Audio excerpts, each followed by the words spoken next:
అనంతపురం జిల్లా రాయదుర్గంలో ప్రైవేటు పాఠశాలకు వత్తాసు పలుకుతున్న ఎంఈఓ నాగమణిని తక్షణమే సస్పెండ్ చేయాలని విద్యార్థి సంఘం నాయకులు డిమాండ్ చేశారు.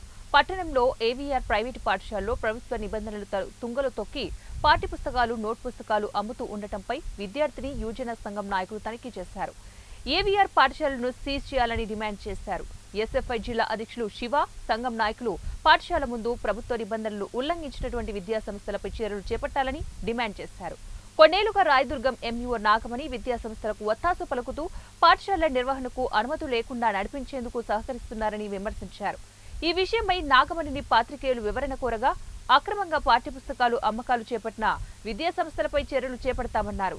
విద్యాశాఖపరమైన షరతులను ఉల్లంఘిస్తే తగిన చర్యలు తీసుకుని పాఠశాలను సీజ్ చేయడానికి కూడా వెనకాడబోమన్నారు. ఏవీఆర్ పాఠశాలలో పుస్తకాల అమ్మకాలు జరగకుండా పాఠ్యపుస్తకాల స్టోర్ రూమ్ ను సీజ్ చేయనున్నట్లు వెల్లడించారు. ఇక్కడ కూలి రెక్కాడితే డొక్కాడినటువంటి పరిస్థితుల్లో ఉన్నటువంటి పేద ప్రజలు ఈరోజు ఎలా కొంటారని చెప్పి భారత విద్యార్థి ఫెడరేషన్గా మేము డిమాండ్ చేస్తున్నాం.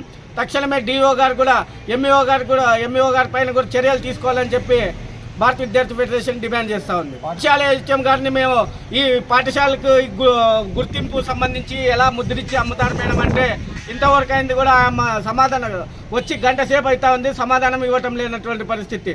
ఏమన్నా ఇంతకు ముందు కూడా అడిగితే మా డీజీఎం గారితో మాట్లాడండి, మా ఏఓ గారితో మాట్లాడండి అంటారు. అందుకని నేను ఒకటి అడుగుతున్నాను, ఇంకా మీరు ప్రిన్సిపాల్గా ఇక్కడ ఎందుకు పనిచేస్తున్నారు?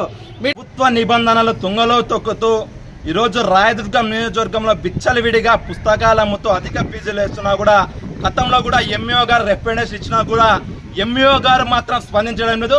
ఏమైనా చేసినా కూడా ఎంఏ 2 గారు వచ్చి మొన్నటి రోజున కూడా పుస్తకాలు సీజ్ చేశారు. అయినా కూడా